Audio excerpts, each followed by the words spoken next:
So welcome back to the BioHub. I'm here with Laurent again for part two. Let's move it on, Laurent. So my next question was about the integration of AI into biotech. What opportunities do you think it could bring for drug development and for patient care? Yeah, thanks for the opportunity to dive into this. It's such a meaty topic here that, when I sort of think about it, maybe, one of the ways that we're tackling it on our side at PriveBio is building a framework to identifying how do we want to tackle the right problems, because there is a whole range of potential opportunities. Some of them are perhaps upon us. Others are maybe in that 1 to 3 year time frame, and the third category is perhaps way on the other side of the horizon. And so, when I think about the way that we're tackling it, it kind of gives me pause and kind of gives me an opportunity to think about how do we think about AI in biopharma across the entire value chain. And I'll come back to that in a second. So one of the things, though, that I think we have an opportunity to anchor a lot of our thought process around is how do we improve the efficiency of the sector, and maybe improve it on two dimensions: timelines and cost curves. Um, we're often faulted for costing too much in terms of what it takes on the R&D front to bring a drug forward, and the other, we're faulted also for taking too long over time. Now, there are a number of reasons that underpin all that, and we're all very familiar with this. I mean, this is obviously a highly regulated environment. There's a lot we don't know. But at the same time, I think there are some problems upon us that can maybe help us sort of break through perhaps some of the efficiency discussions that we've had, and also help behind that in terms of reducing timelines and also cutting down cost curves. But one thing I do want to maybe mention here, sort of again on the general kind of front of the equation here, is that I think we need to calibrate expectations. I think the field has gone into a little bit of hot water at times because of the huge ill-defined promise of what AI, which in itself is very ethereal, can maybe do for the sector. And I think we've got to maybe take another step back here, and before we plunge into the discussion of framing what is it that we can tackle, to also just kind of manage expectations, and maybe not unlike the Garter Height cycle, just understand where we are and where we should be over the next couple of years or so. So clearly, there's been lots of promises. I think within that cloud of promise, there's been probably some value delivered, and then there's been a big delta, which I think, frankly, has maybe pissed off a lot of folks across the biopharma sector, but also outside stakeholders that did not pan out. And I think part of that is also related to the vernacular, where we use interchangeably AI for maybe something that's maybe more of a computationally intensive approach, something that's been done maybe for many years on the computational chemistry side, for example. You've got a lot of people that have been using computers to find novel chemical matter, and they haven't been waiting for AI, and we'll come to that in a second on what can AI do or be to create an impact in the drug discovery space. So I think there's an opportunity again to calibrate the framework, time, cost, but also to calibrate expectations, and to kind of ask everybody to make an effort to really think about how they're going to drive value using AI, but also generally, let's call them computationally intensive approaches. So that's kind of a general call to action here that I would put out there. And I think we have to be very disciplined in the sector to think about value, but also value in increments of time that are grasped by the market and can be properly communicated to the market as far as how long, how much, and what. So that's one thing. Now, let's turn the page away from more of a sort of framing conversation to what is it that I think AI can help us with. So I think in our specific case, when I think about the disease areas that we're most focused on, there's an opportunity here for so-called patient discovery, better defining patient populations that are reflective of the uh, mechanisms, the pathophysiology, the histopathological endpoints that might actually characterize a new phenotype of a disease. And that disease might have been appropriately identified, characterized, labeled, and now with more insights, both on the molecular side, but also on the imaging side, we can do a much better job at sub phenotyping the disease, and then giving ourselves a chance to more precision medicine, because now we can couple the right therapeutic to a better defined subphenotype. So I think this is where having the right training data set and being able to deploy then that training data set across larger populations to then pick up those subsegments that now correspond to the features that have come out of the training data set, I think is an opportunity. So that's still pretty empirical in the sense that we're simply describing biology, which then opens up the other, I think, opportunity here, the other chapter. It's, getting better insights into biology. And frankly, that's one where I think it's a little bit more difficult because how do you actually simulate biology that you haven't simulated? That's one that I still trying to figure out and trying to get my head wrapped around. And so I do think that that's a wide open frontier, but at the same time, I also think that we have to really slice up the problem in a way that can get us better insights. Um, and so I think that's a pretty big opportunity, and that might be one that's way around the corner. But if I sort of bookend the problem statement, I think that between the very mundane and the very sort of big, there's a whole series of wins that AI can deliver, starting frankly on things that might not sort of catch people's imagination, but filing documents, filing and completing documents, I think represents potentially a whole opportunity in terms of data capture, PDF capture, being able to remove a little bit of the human in that loop and being able to scale and accelerate our processes. I think that's a win, right? If we can cut down cost and timelines by not having to get a lot of FTE involved in completing documents and filing documents with authorities, with regulatory authorities, that's a huge win, right? Because you can chop out months, years, potentially on a overall process. So I think that's one. The other one, like I mentioned, is around patient discovery and being able to better characterize, better identify, and then enroll patients, the right patients for the right trials, but also being able to capture better endpoints. I think that's another potential win. And when you think about the opportunities, clinical trials, relatively speaking, if I take a 10-year timeline from idea all the way to approval, clinical trials can take easily more than 50% of that. And so if you can chop away 10, 20% of the clinical timeline and increase the probability of success within that time frame, that also could be a huge win. And then last but not least is on the discovery of novel medicines. And there, again, we talked a little bit about small molecules. And I think there's a lot of momentum on that front in leveraging AI and different flavors of AI approaches.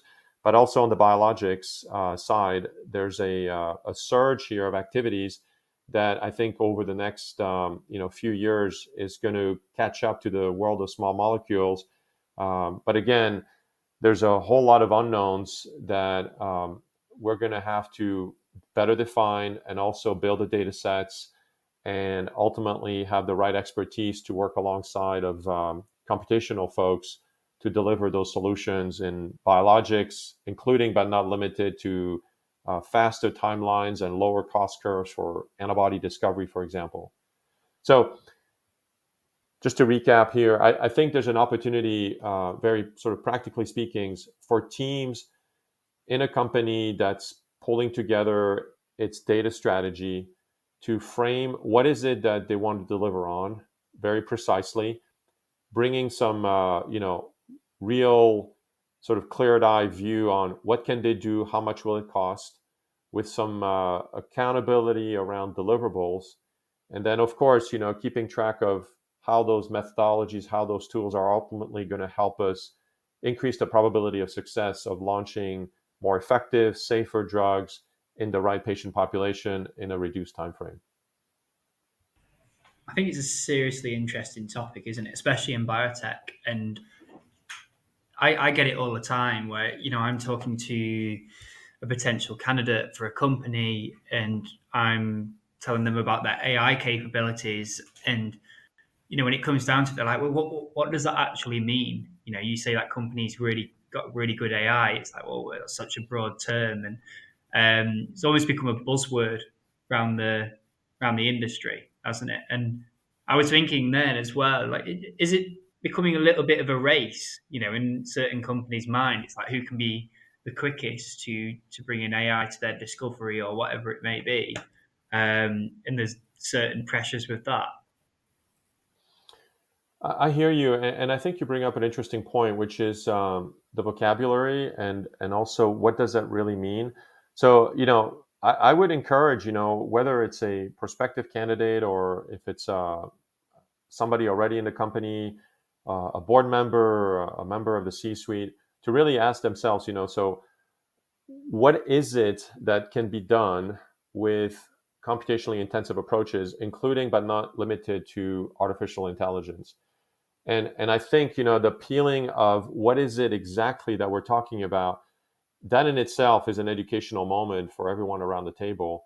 And hopefully there's enough expertise around the table and or minimally awareness of what AI can do, that if there are gaps, and those gaps can be filled by external capabilities that perhaps are not already wired into the company, those can be brought in, or they don't have to be necessarily full time, right? I mean, they can be brought in on a ad hoc basis and then deployed precisely on a problem, right? So I think ultimately that's what it comes down to is what is the problem that we're trying to address in as specific term as possible, because many of the very smart people that know a whole lot more about algorithms than I do, what they need is they need to understand what are the data, what is the problem, and ultimately how you're going to use the data in order to inform or improve your overall process. So I think we're suffering a little bit from, frankly, loosey-goosey conversations, perhaps in this space, but it's also an opportunity. And maybe we're going to come back to this in terms of the future of work in biopharma and how do we train the next generation of high impact biopharma scientists, executives, etc. But I do think that there's an opportunity where we are still a little bit too siloed in our expertise. And I think being able to acquire new languages across different expertise, including but not limited to AI, ultimately is going to help us unleash a lot of value. Because right now, I still think we're, as a sector, and I understand that there are some companies that are doing an amazing job with deploying AI-like approaches on their approaches. But I think overall, and there's always a danger in generalizing things, we're still trying to figure out how does life science and AI sort of come together. I think we're not quite there yet, right? The integration of the sectors hasn't really happened, but that's okay. We're in that part of the evolution here. But I do think that there's an opportunity for those who want to address it. Yeah, I think so, and that's the beauty of this industry as well. Like, there's so many different companies with their own different choices that there will be ones that make the right choices and come up with the most effective way of using it and learning from each other. Because I love biotech, biopharma, because although there is a bit of competitiveness between each other, if you're in a similar space, you still want to see each other do well, because if their technology works, most likely yours will, and that's all good signs. And I mean, AI is really good for that as well, because if you see others using it, you can almost replicate it in certain ways. I think it's interesting. I agree, and I mean, I'd love to talk about this for a lot longer, but maybe I'll just leave you with one example, and so to your point around how do we spread right all the benefit that we do in our sector to as many places in the world as possible and have as much of an impact as possible. So one example here that popped in my mind is the following. So let's go back to biologics, specifically antibody therapeutics. So right now we're in a situation where we've got to not only discover the right antibody with the right properties, but we also have to make it compatible with the existing constraint of the cold supply chain, right? I mean, most antibodies have to be at best refrigerated, most of the time frozen, and that actually potentially locks out a lot of people from being able to use these antibodies in a way, right? I mean, I can think of places in the world where perhaps there aren't that many refrigerators, there aren't that many freezers, but you still have a big need, right, for delivering an antibody, and it's maybe already in a syringe, right, type of format. So hypothetically, right, what if you could come up with the tools, the technologies, the algorithms to allow you to predictably develop antibodies that from the lab will actually be compatible with room temperature. So that now suddenly potentially opens up a whole other market, and it takes away a lot of constraints, right, on shipment and storage, and giving yourself an opportunity then to put a lot of needles out there that are not going to be perished very quickly. And so the idea here then could be that I develop a training set of data that maybe on a handful of molecules has taught me that a certain number of features, amino acid composition, maybe buffer composition, allows me on 2 or 3 antibodies to keep them stable at room temperature for years, right?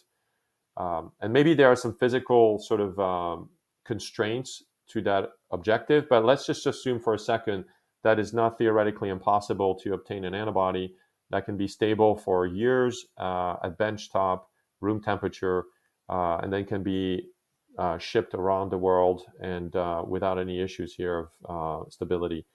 Now, I've got these 2 or 3 case studies that I've used for my training data set.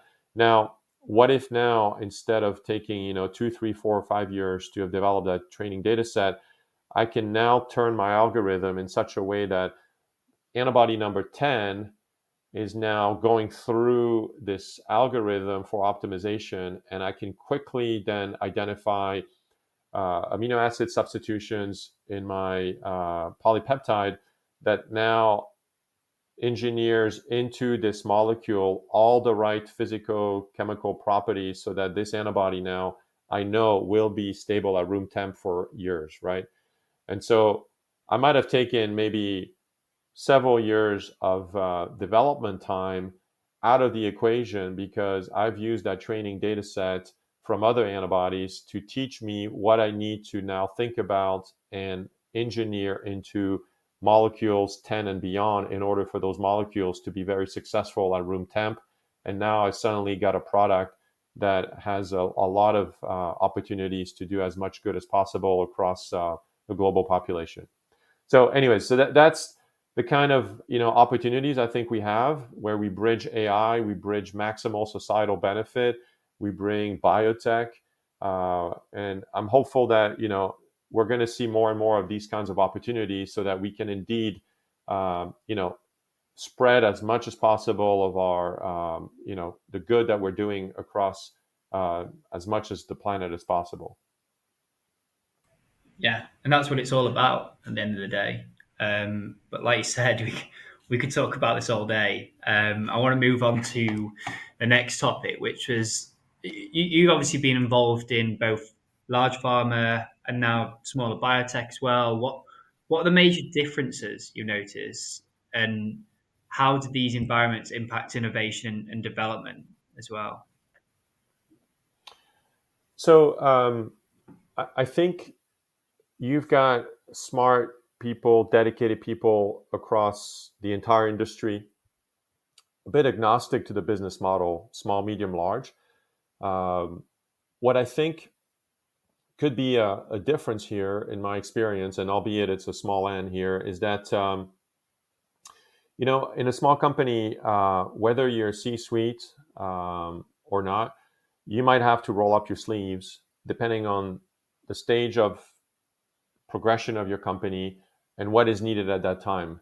I'm a big believer of lean teams and not over hiring and hoping to fill in the pipeline over time. And so very often, we've ended up in situations where that's kind of the startup environment, right? Is one person might be handling more than one job, and frankly, more than one FTE's worth of responsibilities. Um, so I think in the pharma world, the big advantage here is that you've got a lot of resources, and part of the trick here is obviously as a project leader, as a leader, as an aspiring leader, you've got to kind of feel your way through the system to identify those resources. So that's another skill, right? That you've got to develop, kind of like your investigative skills to try to pull in and build coalition so that you can build momentum. I would say that that's maybe one difference, is that you've got perhaps less resources available to deliver perhaps the equivalent unit of work. But I would say that in terms of behavioral traits, again, in my very limited experience, I think that a lot of people that are successful in a larger organization can also be very successful in a smaller organization and vice versa. Now, the way that perhaps success is defined in a larger organization might be slightly different than in a smaller organization at the personal level. But ultimately, all of us here in the sector, we all come in every day to accomplish the same goals. And the idea being that we're trying to do things that far sort of outdo what any one individual can do. So I think, just to kind of sum it up, there's a lot more similarities perhaps between small, medium, and large that might come across initially. I do think that in terms of organizational dynamics, there are differences. And again, sort of the danger of generalization is that, you generalize things. But I do think that sometimes, startups are a lot more under the knife of time than perhaps a larger organization. And that's, again, a very kind of superficial observation. But sometimes the way that, I viewed units of time is very different in a small company than it is in a large company, just because you might have so many other stakeholders that require to be onboarded into a project, whereas in a small organization, the the lines of decisions are shorter, hopefully, and if they're not, that's a big issue, and also faster. So I think that ultimately, maybe the biggest difference, if I take out sort of the fact that everybody in the sector, doesn't matter again, small, medium, large, is dedicated to the cause. Everybody is, hyper trained, smart, insightful. I think ultimately is, how do we negotiate with time as an individual, as a team, as an organization. And I think that's ultimately maybe the biggest difference between a smaller and a larger organization is, that relationship with time and expectations we put on ourselves and the team with respect to delivering value over the same amount of time. And for you, I think this is really interesting. You're obviously in big pharma and then you moved to smaller biotech. Could you see yourself going back, or is that like no longer you? Yeah, absolutely. And I think when I reflect on, some of the ecosystems, that, I've either lived in or intimately been involved with, I think the contribution of course, talents, financing, access to technology is an absolute must-have. If you don't have that, it's very hard to build world-class companies. But I also think that the the the journeys between small, large company is also very valuable. Meaning that folks that have been in different organizations of different sizes brings value to the organizations that they're going to. And so I'm not a big believer of a one-way street, meaning that, you leave pharma to go to a small company and that's it. I mean, I think you see a lot of success stories and a lot of benefit to the sector by these round trips and vice versa. So to make a very long story short, absolutely. The only caveat is that, you sort of bring yourself to the table, right? So, you know, the sense of timing, the sense of decision process, only sort of gets sharper and sharper as you start to coexist in different organizations. And having been in smaller organizations now for many, many years, I've sort of grown a certain way of thinking about how decisions get made, and also thinking about expectations from myself, from the team, in terms of a certain unit of time. So that's the only thing I would say is that, yeah, there's no question. I think there's a lot of fluidity between small, medium, and large. But the only thing is that, you sort of bring yourself to the table. And I think it's sometimes hard to rewire yourself. And sometimes organizations might not want to rewire people to fit their culture. I think you hire people for who they are and for all the past experiences. Yeah, I think that's a really good point. And the last thing I really wanted to touch on was the younger generation. Um, getting them inspired in this industry, them understanding how they make their way. What do you think? Yeah, so I think there's maybe a couple of considerations here. One is, in terms of how do we train talent and how do we continue to improve, again, our efficiency curves? How do we go faster? How do we cut costs, right?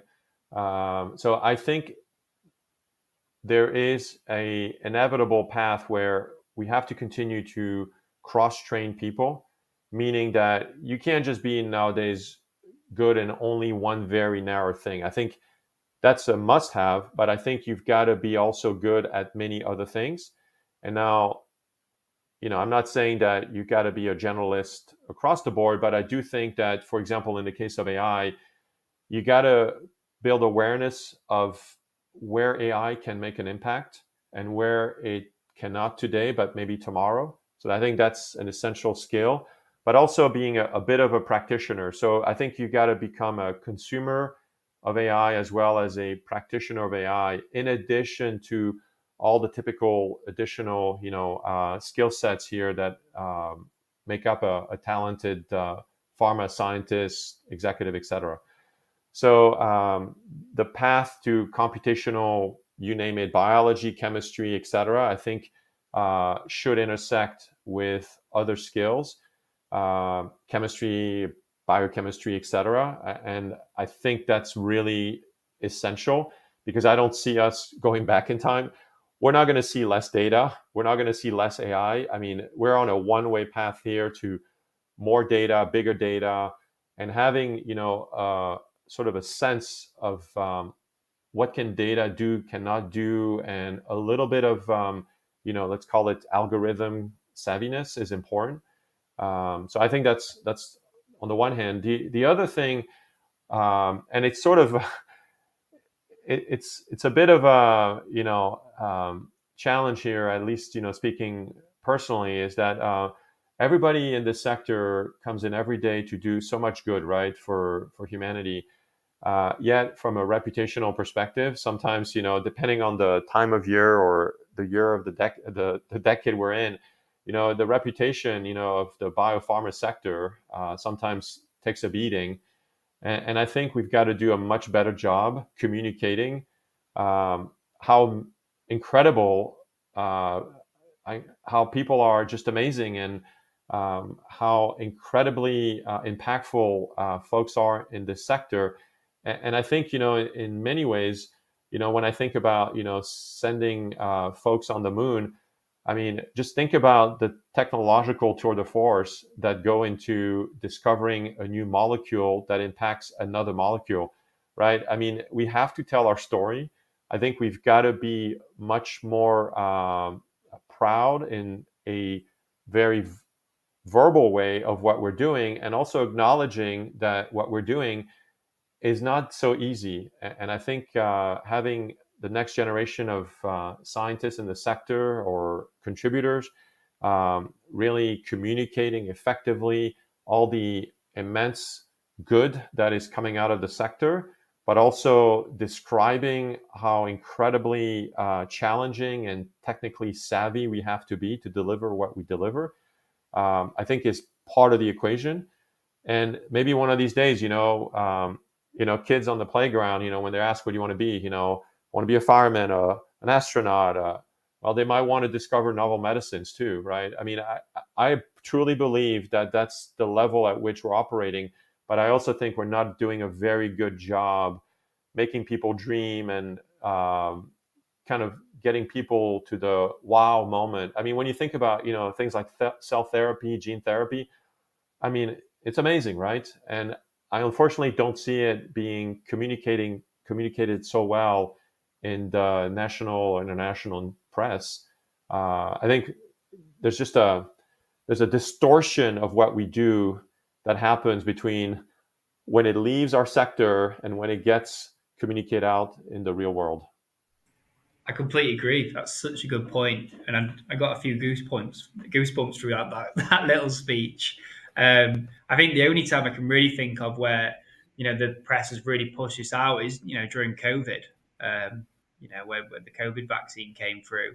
But other than that, yeah, you're 100% right, and it is definitely at that scale where you ask a kid what they want to be when they're older, and I always find God that I'm in biotech, even through recruitment, that I've kind of weaseled my way in one way or another, because I think it's such a fascinating industry to be part of, and so impactful around the world. And you're in the people business, and one of the big points here also is that it's a people industry. It kind of goes back to, look, everybody's smart, everybody's dedicated, but ultimately it's about the attitude you bring to the team, you bring to the project, and it comes back to people. So you're actually the raison d'être, of success here. So Thank you. it takes a team. Yeah, I appreciate that so much. And look, thank you so much for coming on the podcast, Laurent. It was an absolute pleasure and fascinating. Well, thank you for the opportunity, and hopefully this was not too much here for the listeners, but anytime, and very much enjoyed it. Yeah, stay tuned for part 3, definitely. Thanks, Laurent. Speak soon. Speak soon. Take care. Bye.